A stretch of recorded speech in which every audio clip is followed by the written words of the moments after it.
Kita kasi ni Moira na dihado na nga ang kanyang anak na si Zoe, lalong-lalo na, at itinakwil na nga ito nitong si RJ. Ayaw na nga nitong tanggapin dahil sa natuklasan at sa maraming kasinungalingan na nalaman ni RJ kung kaya't wala na siyang tiwala dito. Kaya naman si Moira ay gumala at kumilos at wala siyang pakailam kahit mapahamak pa ang iba.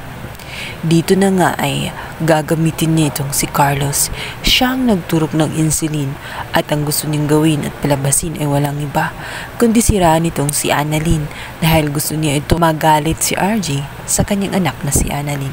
Ba ni Annalyn ang kanyang side na wala siyang ginawang kasalanan, ngunit dahil nga sa kasamaan ni Moira ay gagawa niya ito ng ebidensya nang sa ganun ay madiin nga siya sa kasalanan na hindi naman talaga niya ginawa.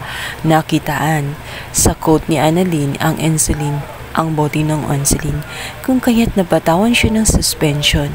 Malungkot na malungkot si Annalyn, maging ang kanyang ina at ang kanyang tatay Archie, dahil na rin sa hindi ito naniniwala na magagawa ni Annalyn ang mga bagay na iyon. Kilalang kilala nila ang kilos ni Annalyn at sa tingin niya, imposibleng magagawa ni Annalyn. Mayroong nag-set up para lamang siraan siya. Ngunit kahit ganun ang nangyari ay hindi naniniwala ang magulang ni Annalyn sa nangyari sa kanya, kung kaya't wala pa rin nga saysay ang lahat.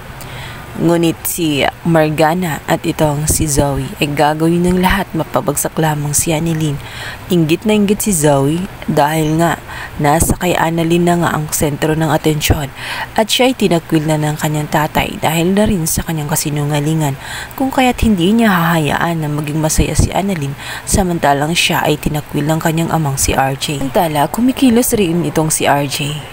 Ayaw na makitang nagdusa si Annalyn sa kasalanan na hindi naman niya gawa. Hindi niya deserve ang ganoong bagay. Kung kaya't naniniwala siya na mayroong gumagawa nito sa likod ni Annalyn.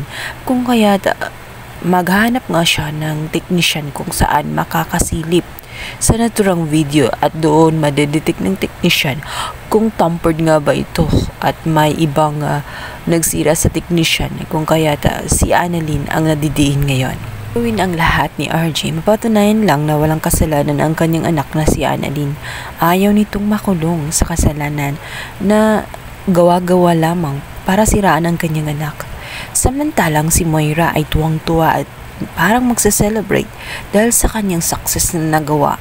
Nakagawa na naman siya ng isang kasamaan at tuwang-tuwa siya. Binalitan niya agad dito kay Doc Carlos dahil na rin sa naging partisipasyon ni Carlos kahit ito ay comatose pa. Nagamit niya itong si Carlos. Ngunit sinabi niya dito kay Carlos na maigi umano ay mamatay na lamang siya sapagkat mas maayos umano ang kanilang kalagayan na mag-ina kung siya ay wala ng buhay. Mas tahimik. Moira na baka isang araw pag nagising nga itong si Doc Carlos ay ikakanta niya ang lahat at malalaman pa nga ng lahat na nagpanggap siyang Morgana at siya talaga ang totoong Moira. Natitiyak nito na sa kulungan din ang bagsak niya dahil sa dami-dami ng kasalanan nitong si Moira at pinaghahanap na nga siya ng batas sa pag-akala nito na patay na ang lahat. Ngunit ang totoo ay buhay na buhay si Moira at hanggang ngayon gumagawa pa rin ng kasamaan ng patalikod dito sa mga tanyag. Sa kabilang banda, hindi tumitigil ang ina nitong si Annalyn. Gusto niyang makamit ang hustisya. Kinausap niya ang abogado at dito'y nag-aalala siya sa sinabi nga ng abogado na maaaring ngang matanggalan ng lisensya ang kanyang anak at bukod pa roon ay makulong kapag nagdemanda ng malpractice itong si Zoe at itong si Morgana. Nag-aalala ng gusto itong si Lynette. Hindi pwedeng makulong ang kanyang anak sapagkat naniniwala siya na wala talagang kasalanan itong si Annalyn. Pupuntahan nga niya ito at yayakapin sa sobrang awa niya sa sitwasyon ng kanyang anak. Samantalang bigla namang darating itong si Zoe kung saan aasarin nga itong si Annalyn. Bibigyan nito ng dilaw na t-shirt.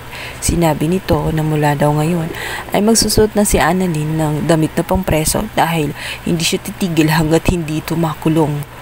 Sa kulungan na umano siya maninirahan, kaya dapat ay sasanayin na niya ang kanyang sarili. Dahil nga sa payo ng abogado nitong si Lynette na kailangan niya magmakaawa kina Morgana at kay Zoe nang sa ganun ay huwag na ngang ituloy ang demanda.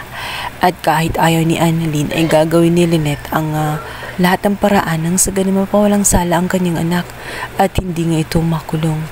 Sinabihan ni Annalyn ang kanyang ina na hindi niya dapat gawin yun sapagkat wala naman siyang kasalanan. Gagamitin nila ang pangyayaring yun para kunin naman ang loob nitong si RJ at hihingi sila ng kapatawaran sa ginawa nga nitong si Zoe kapalit ng hindi na nga pagpapakulong dito kay Annalyn at huwag na magsampa ng anumang kaso. Agad-agad ay pinatawag na nga ni Zoe ang kanyang amang si RJ. Sinabi nito na hindi na nga niya itutuloy ang naturang kaso. Patatawarin na nga niya ito ang si Lynette at si Annalyn. Subalit, hindi nga ito papayag na walang kapalit. Iyon ang naisip nitong si RJ.